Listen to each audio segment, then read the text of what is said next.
Hi everybody and welcome back to the channel for another video. In this one we're going to be going over some of the changes to rules for the newest Necromunda edition that is releasing very shortly. At the time of recording this video will be going up for pre-order I think on Saturday. So let's get into some of the changes that Games Workshop have shown off via Warhammer community. And the first thing is starting with the humble ganger.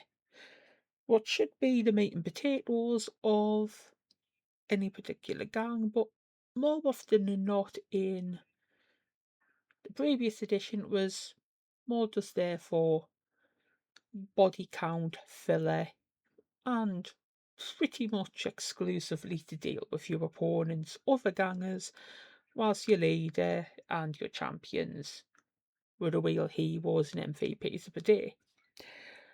However, one of the things with this new upcoming edition is gangers are going to get their time in the sun. Where basically, you have they're giving you a choice of 8 different options to give your gangers a little bit of extra spice into what they can do. So, 3 of them in the outline include Gunner, Scout, and Medic. You get 3 starting skills, so you can earn a reputation and, as they say, narrow the power gap between the heroes and the lackeys.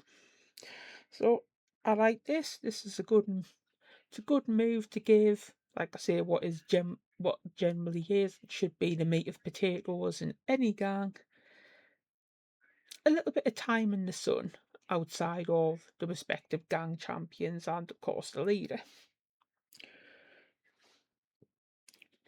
Another change is you can now have as many brutes and hangers on as you want, as long as they don't outnumber the non-brutes or hangers on in your gang.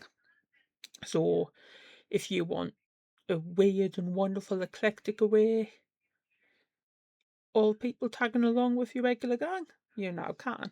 I mean, yes, they can't work your territories and contribute to your gang's financial income, but if you want to have a motley ragtag crew, the option is now available to you.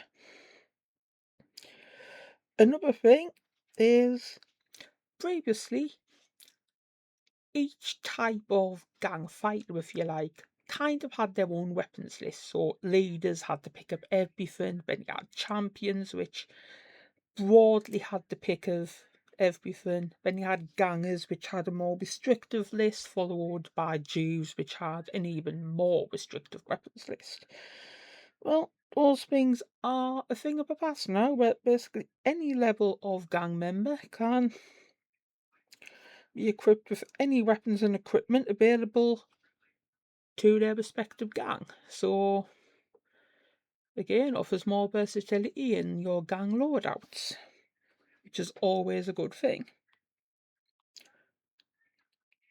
So let's have a look here. After action has been changed, so you have new sequences at the end of battles and campaign cycles to give pretty much everyone in your gang something to do. So you can be recovering from any injuries they might have sustained, working your territories, or even just putting in some hard training to earn a bit more XP. So basically, it's not a case of you've got some members of your gang kicking the heels doing nothing, whilst you have others doing everything in the after action. Everybody in the gang can be doing something, be it rehabbing, be it training, be it bringing more credits in, or your gang's kitty. So now into the combat changes. Well, close combat now is fought in initiative order. Only allows fighters to make one attack that isn't their activation, so powerful brutes can succumb to weight of numbers if you're not careful.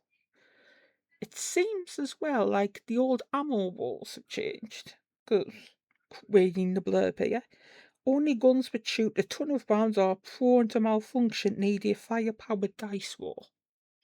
Now, I'm interpreting the fire-powered dice roll as a rebrand of the old ammo check roll. And that's basically going now towards what it's saying is high rate of fire weapons and weapons prone to jamming. So stuff like bolters will still have it, heavy stubbers will have it, auto guns, that sort of thing. Bottle checks have changed. They also work against the highest leadership on the field, rather than making cool checks for each individual ganger. And everybody now comes with some form of save. So it's a very basic one. You're talking only a 6+, but it's an armor save. Before you had to pay credits to buy armor to get an armor save. Now everybody's getting at least a 6+ out of the blocks. And you can be modified. That can be modified obviously with cover, extra equipment, all that jazz. And it also showed up a stat line which to me it looks like it's had a slight rejig. For one, using the weapon and ballistic skill systems from 40k, so instead of numbers you have a whatever plus. So the profile they show off in the article is for Escher Gang Sister, which has a weapon and ballistic skill both of 4+, bringing it more in line with for the other games, which have a similar system for hitting in close combat and shooting. So again, and the stat line split. So you have the top section, which reads pretty much like your average 40k stat line, and then underneath you have the main stats associated in Necromundas, like leadership, cool, intelligence, that sort of thing. We also have a weapon profile for the last gun, which, as I mentioned, does not have the ammo wall section. So it seems like the ammo wall, or the firepower test, or firepower dice wall, sorry, has been modified, and in the case of some weapons, been seemingly eliminated entirely, but kept for other weapons, like I mentioned, the aforementioned high rate of fire and weapons that are known to break.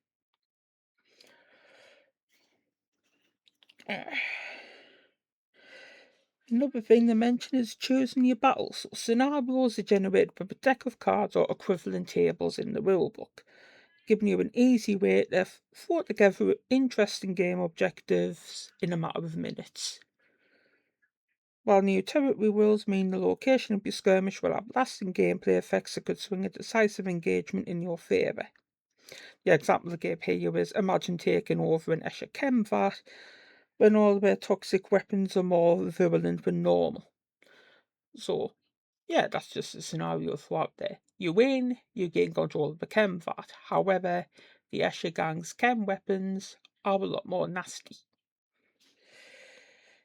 And that pretty much concludes everything they're showing off in terms of new world previews coming to Necromunda. So, what do you guys think? Are you liking the sound of these? As always, let me know in the comments and I shall catch you guys in the next video. Bye!